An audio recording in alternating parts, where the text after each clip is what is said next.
Esteja convosco. Proclamação do Evangelho de Jesus Cristo segundo João. Naquele tempo, disse Jesus à multidão: Eu sou o pão da vida. Quem vem a mim não terá mais fome, e quem crê em mim nunca mais terá sede. Eu, porém, vos disse que vós me vistes, mas não acreditais. Todos os que o Pai me confia virão a mim, e quando vierem, não os afastarei. Pois eu desci do céu, não para fazer a minha vontade, mas a vontade daquele que me enviou. E esta é a vontade daquele que me enviou, que eu não perca nenhum daqueles que ele me deu, mas os ressuscite no último dia. Pois esta é a vontade do meu Pai, que toda pessoa que vê o Filho e nele crê, tenha a vida eterna. E eu o ressuscitarei no último dia. Palavra da salvação. Glória a vós, Senhor.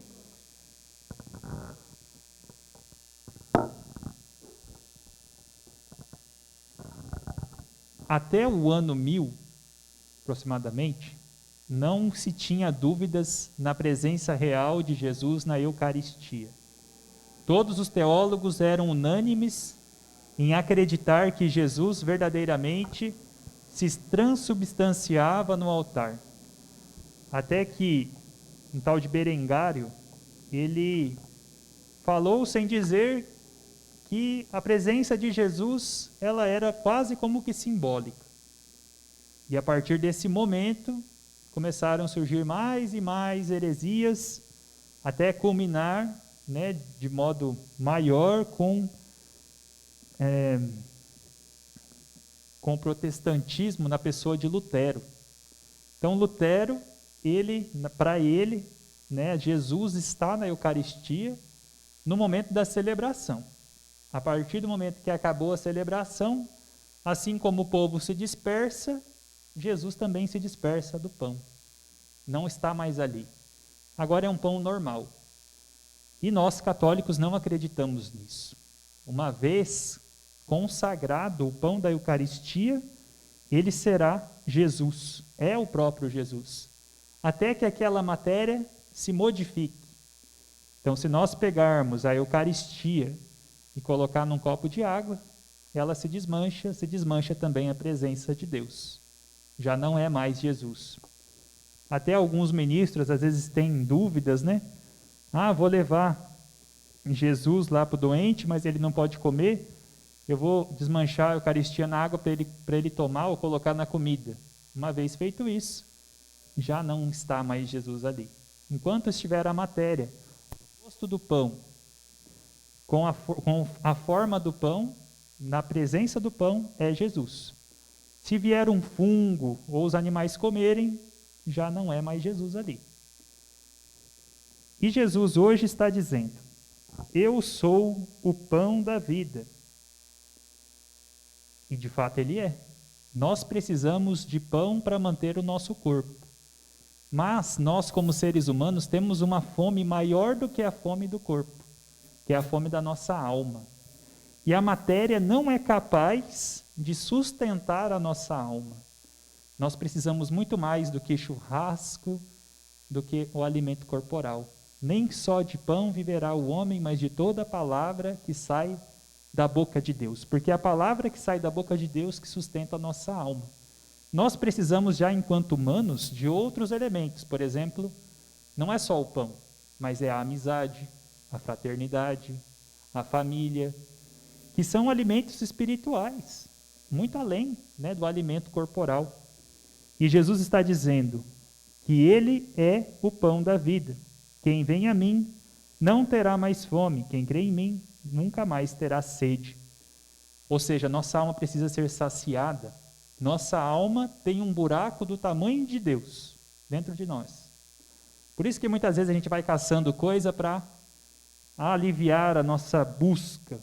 Eu preciso, às vezes é o consumismo, Então, de certa forma, todas as pessoas estão buscando saciar a sua alma, estão buscando saciar a sua fome. O problema é que às vezes elas erram naquilo que elas buscam. Às vezes é a matéria, o consumismo, roupas, carros, casas, e vai e procura, não vai achar. Às vezes é em pessoas, é em amizades, é em pecado, é em drogas. Então cada um vai tentando preencher a sua alma com alguma coisa. Mas Jesus é o único que verdadeiramente pode saciar a nossa alma, a nossa busca. Quem vai a Ele não tem mais fome, está saciado. Quem vai a Ele não terá mais sede. Mas Ele disse: vós me vistes, mas não acreditais. E eu fico pensando aqui na questão dos protestantes, porque eles não têm Jesus eucarístico. Então a fé deles fica de certo modo manca, fica de certo modo decepada. Porque Ele disse: vós me vistes, mas não acreditais. Então, quando nós falamos do capítulo 6 de São João, raramente eles vão falar nesse capítulo, os protestantes. Ou então quando nós falamos no capítulo de Mateus, de Lucas, de Marcos, quando ele vai falar: isto é o meu corpo, isto é o meu sangue, eles não vão falar dessa parte, eles vão pular. Ou então vão inventar um monte de teologias para explicar que Jesus disse isso, mas na verdade não é. É isso que eles vão tentar buscar. Explicar que não é bem aquilo, sendo que de fato é. Isto é, não é um teatro, isto é. Jesus está nos confortando também. Todos aqueles que vierem a mim, não os afastarei. Então, às vezes a gente fica pensando assim: nossa, mas como eu sou pecador, né? Deus deve estar chateado comigo, Deus deve estar me rejeitando, Deus vai me lançar longe, por isso que eu vou correr de Deus. Não vou ficar perto de Jesus. Mas a gente tem que fazer o contrário. Quando a gente se sente longe de Deus e pensa que Deus vai nos afastar, então a gente tem que fazer a experiência de ir até Jesus e aproveitar essa palavra. Quando vierem, não os afastarei, pois eu desci do céu, não para fazer a minha vontade, mas a vontade daquele que me enviou. Então Jesus, ele tinha, de certo modo, duas vontades. A vontade divina, que é a vontade de Deus, e a vontade humana, porque ele é humano. E na vontade humana, ele não queria sofrer, não queria sentir angústia, queria passar pela cruz. Pai, livra-me desse cálice.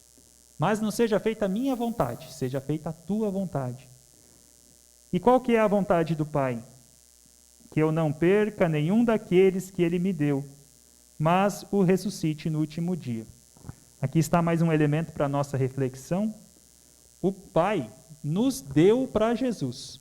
Você é de Jesus, você é propriedade de Cristo. Então você é um presente que o Pai deu para Cristo e Cristo é um presente que Deus deu para nós. Pois esta é a vontade do Pai, que toda pessoa que vê o Filho e nele crê, tenha a vida eterna, e eu o ressuscitarei no último dia. Então nós devemos, de fato, crer em toda a palavra de Deus, não só naquilo que nos convém, né? Que é mais ou menos a heresia protestante.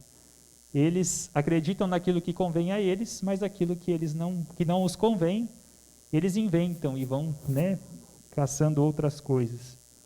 Então que nós tenhamos fé em Jesus Cristo, que é isso que Ele quer, e com a fé nós podemos tocar a Eucaristia.